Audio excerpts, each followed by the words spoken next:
आज है 20 सितंबर 2025 दिन शनिवार। यूपी की सुर्खियों में आपका स्वागत है। आइए देखते हैं फटाफट अंदाज में यूपी की खबरें।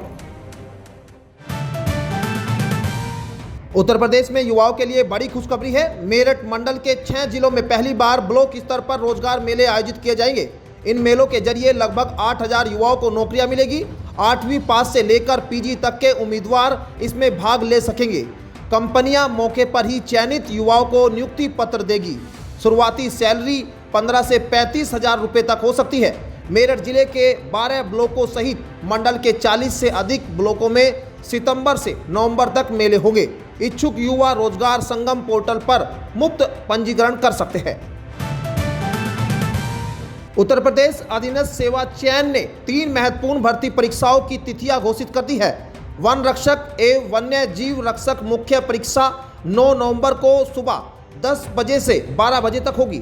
वहीं ड्राफ्टमैन मुख्य परीक्षा 23 नवंबर को सुबह 10 बजे से 12 बजे तक आयोजित होगी। आशुलिपिक मुख्य परीक्षा भी 23 नवंबर को ही होगी, लेकिन इसका समय दोपहर 3 से 5 बजे तक रहेगा। आयोग ने बताया कि सभी परीक्षाओं के एडमिट कार्ड समय से पहले आधिकारिक वेबसाइट पर जारी किए जाएंगे। अभ्यर्थियों को नियमित वेबसाइट चेक करने की सलाह दी गई है। उत्तर प्रदेश मध्य रेलवे ने 1763 अप्रेंटिस पदों पर भर्ती का नोटिफिकेशन जारी किया है। ऑनलाइन आवेदन प्रक्रिया 18 सितंबर से शुरू होकर 17 अक्टूबर 2025 तक चलेगी। उम्मीदवारों के पास 10वीं कक्षा में न्यूनतम 50% अंक और मान्यता प्राप्त ट्रेड में ITI प्रमाण पत्र होना चाहिए। आयु सीमा 15 से 24 वर्ष निर्धारित है। आरक्षित वर्ग को नियमानुसार छूट मिलेगी। SC, ST, PWBD, महिला और ट्रांसजेंडर उम्मीदवारों से कोई शुल्क नहीं लिया जाएगा, जबकि अन्य वर्गों के लिए 100 रुपये फीस तय की गई है। आवेदन आधिकारिक वेबसाइट पर ऑनलाइन किया जा सकता है। उत्तर प्रदेश की योगी आदित्यनाथ सरकार ने किसानों को राहत देते हुए मोटे अनाज का न्यूनतम समर्थन मूल्य MSP बढ़ा दिया है। अब मक्का 2400 रुपये, बाजरा 2775 रुपये और ज्वार 3699 से 3749 रुपये प्रति क्विंटल पर खरीदा जाएगा। खरीद 1 अक्टूबर से 31 दिसंबर 2025 तक होगी। किसानों को आधिकारिक वेबसाइट या यूपी किसान मित्र ऐप पर पंजीकरण कराना होगा। भुगतान सीधे आधार लिंक बैंक खाते में किया जाएगा। सरकार का कहना है कि यह कदम श्री अन्न उत्पादन को बढ़ावा देगा और किसानों की आय में इजाफा करेगा। योगी सरकार ने नागरिकों की सुविधा के लिए बड़ा कदम उठाते हुए लेखपाल डैशबोर्ड की शुरुआत की है। राजस्व परिषद अध्यक्ष अनिल कुमार ने सरोजनी नगर तहसील से इसका शुभारंभ किया। अब प्रदेश के 22,000 लेखपाल आय, जाति, निवास प्रमाण पत्र सहित कई कार्य ऑनलाइन निपटाएंगे। इससे लोगों को तहसीलों के चक्कर नहीं लगाने पड़ेंगे और कार्य समय पर पूरे होंगे। पहले चरण में आय, जाति, निवास, अंश निर्धारण और वरासत के काम होंगे, जबकि दूसरे चरण में नक्शा, स्वामित्व परिवर्तन व गरीब स्वर्ण प्रमाण पत्र जैसी सुविधाएं भी जोड़ी जाएगी। लखनऊ में जनसुनवाई के दौरान नगर विकास एवं ऊर्जा मंत्री A.K. शर्मा ने अधिकारियों को निर्देश दिए हैं कि बिजली के खंभे लगाने या स्थानांतरित करने से पहले जमीन मालिक की सहमति अवश्य ली जाए। उन्होंने कहा कि इससे विवाद से बचा जा सकेगा। साथ ही सीवर लाइन, सड़क निर्माण और बिजली बिल सुधार जैसी शिकायतों का तत्काल समाधान करने के आदेश दिए। मंत्री ने स्पष्ट कहा कि जनता की समस्याओं का समयबद्ध निस्तारण सरकार की सर्वोच्च प्राथमिकता है और इसमें लापरवाही बर्दाश्त नहीं की जाएगी।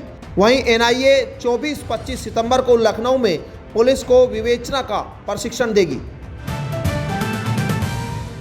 योगी सरकार ने प्रोजेक्ट अलंकार योजना के तहत 9 जिलों के 21 राजकीय विद्यालयों के जर्जर भवनों की मरम्मत और पुनर्निर्माण के लिए 4.93 करोड़ रुपए की दूसरी किस्त जारी की है। यह राशि केवल निर्धारित कार्यों पर ही खर्च होगी और समय पर काम पूरा करना अनिवार्य है।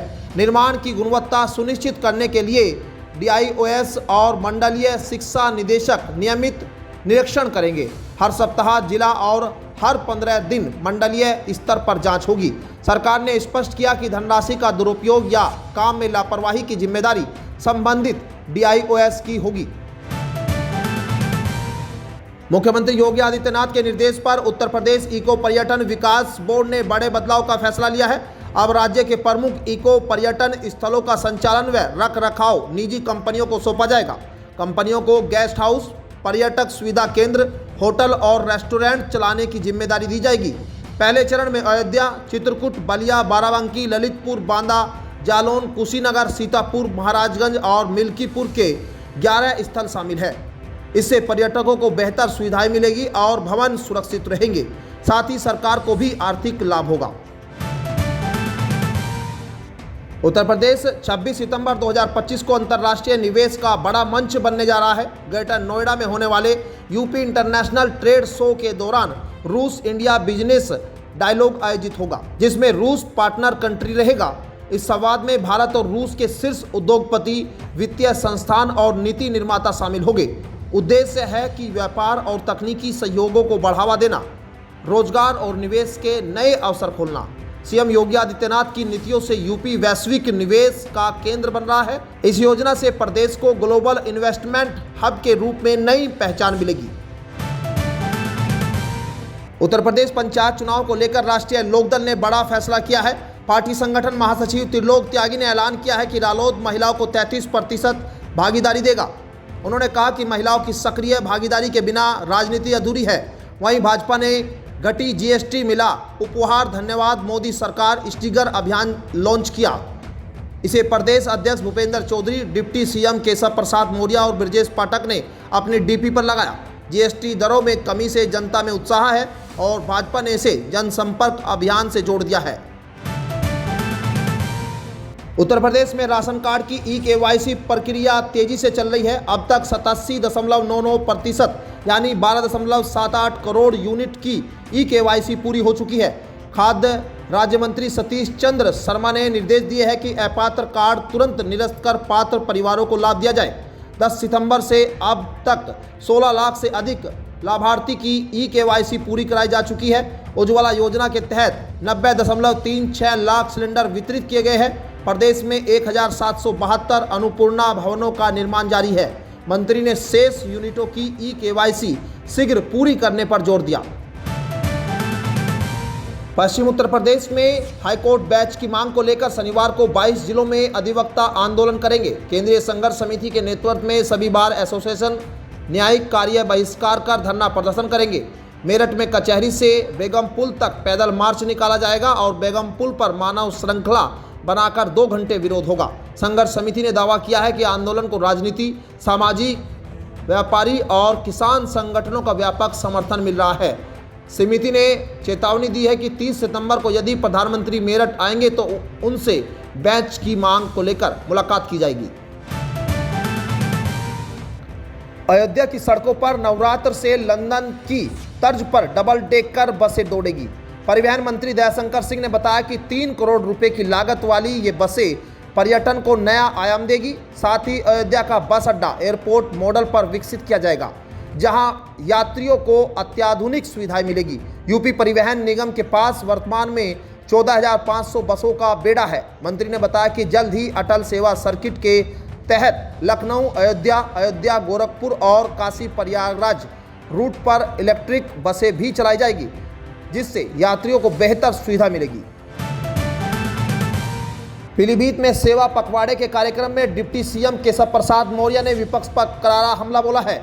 उन्होंने कहा कि अखिलेश यादव का यूपी और राहुल गांधी का देश में 2047 तक कोई भविष्य नहीं है। दोनों के लिए नो वैकेंसी है। मौर्य ने कहा कि भाजपा शासन में गुंडे प्रदेश से बाहर हो गए हैं और अब जनता का प्रत्याशी ही जीतता है। वहीं डिप्टी सीएम ब्रजेश पाठक ने वाराणसी में राहुल गांधी पर निशाना साधते हुए कहा कि सत्ता की भूख उन्हें चैन से सोने नहीं देती, जबकि जनता उन्हें भली भांति पहचान चुकी है।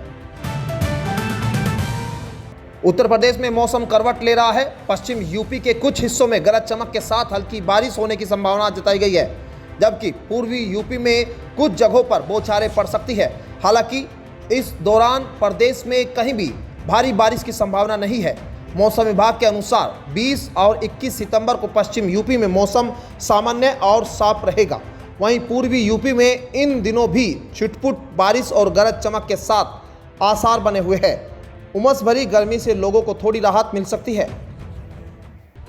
तो ये थी आज की 15 फटाफट खबरें। अगर आपको वीडियो पसंद आया तो वीडियो को लाइक, शेयर व कमेंट जरूर करें। धन्यवाद।